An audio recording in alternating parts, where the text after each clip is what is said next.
Programang ito ay rated SPG. Striktong patnubay at gabay ng magulang ang kailangan. Maaaring may masiselang tema, lengguwahe, karahasan, sexual, horror o droga na hindi angkop sa mga bata.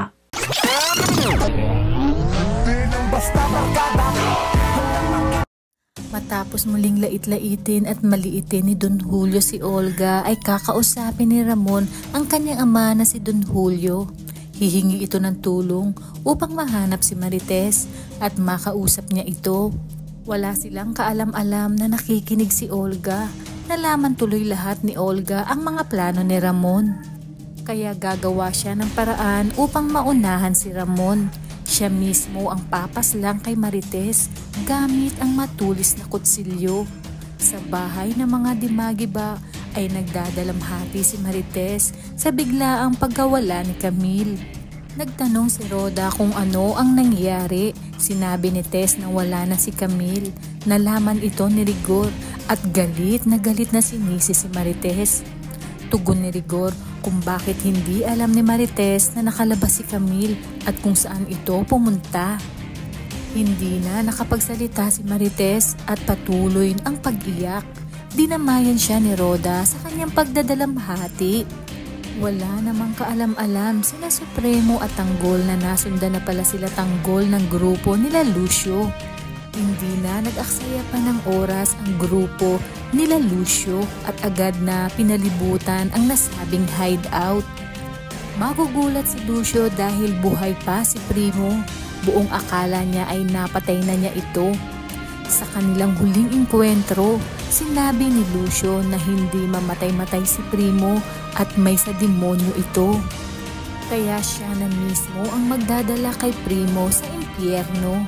Sinabi ni Primo na pagbabayaran ni Lucio ang lahat ng ginawa nito sa kanya. Simula nang mag-traidor ito sa kanya ay itinuring na niyang kaaway si Lucio. Magpapalitan sila ng mga bala. Malalagasan ang magkabilang panig ng kasamahan. Mapapatay ni Lucio si Eric at muling sisisihin ni Amanda si Tanggol. May dala talaga itong kamalasan at hindi magtatagal ay mauubos silang lahat. Buti na lamang ay natakasan nila sina Lucio. Nagsalita si Primo na itigil na ang sisihan. Ayon sa kanya, hanggat buhay si Lucio ay hindi sila ligtas, lalo na umanib na ito sa grupo ng Red Phoenix. Samantala, kinausap ni Boss Divina si Raul na kinakailangan na nilang maihanap ng buyer ang diamante sa lalong madaling panahon. Maya-maya pa ay darating sina Tanggol kasama ang grupo nila Primo kina Boss Divina upang humingi ng tulong. Ipapakilala ni Divina ang kanyang sarili, si Raul at si Tanggol na nagmamay-ari ng kanilang negosyo. Magugulat si Ben at napatanong kung paano nangyaring si Tanggol ang may-ari noon. Sinabi ni Tanggol na may nagawa na naman siyang kasalanan. Nagtanong si Amanda kung ano na naman ang nagawa ni Tanggol.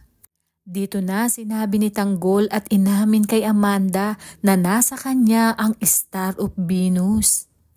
Halos mapamura si Berting nang malaman ito at sinermo ng muli si Tanggol. Pinigilan sila ni Primo at sinabi na may punto rin si Tanggol. Tugon ni Primo na sa panahon ngayon kailangan na nilang maging wais.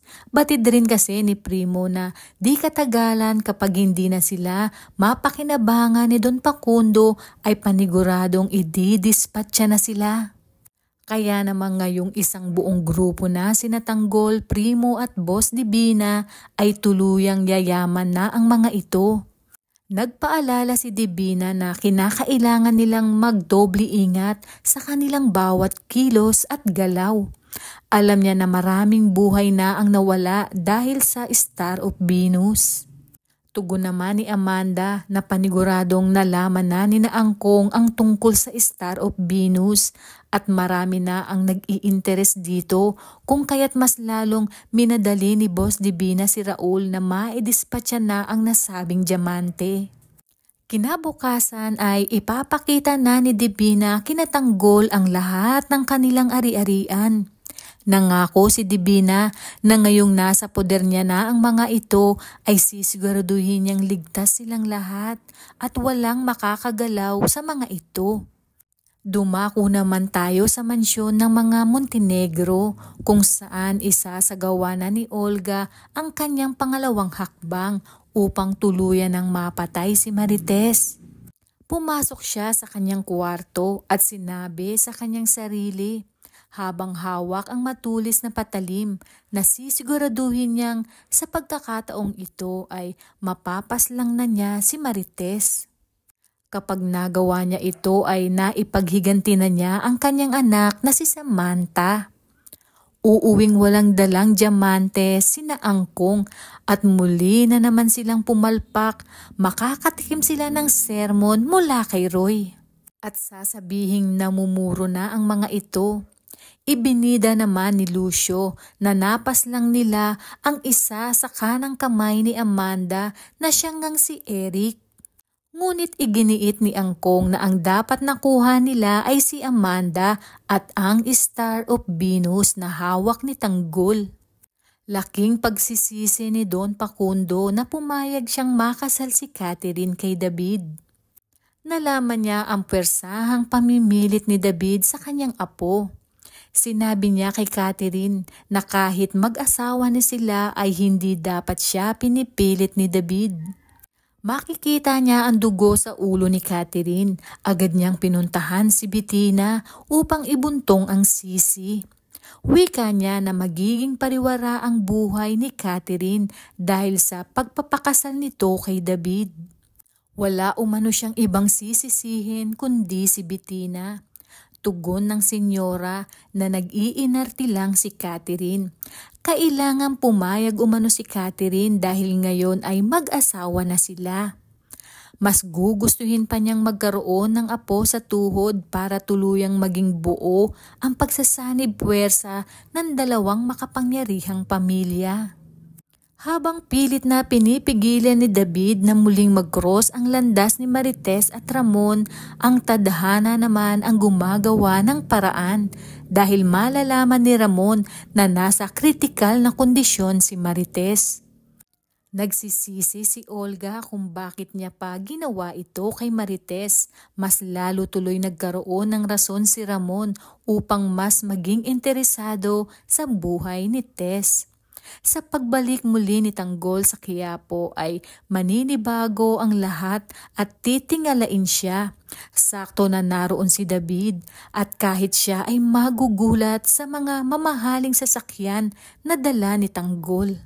Wika nga ni David na malamang galing ito sa nakaw. Kaya naman kapamilya, kung bago ka pa lang sa aking channel ay mag-subscribe ka na at i-click mo na rin ang bell icon para updated ka sa pinakahuling kaganapan sa paborito mong teleserye, ang FPJ's Batang Quiapo. Hanggang sa muli, salamat!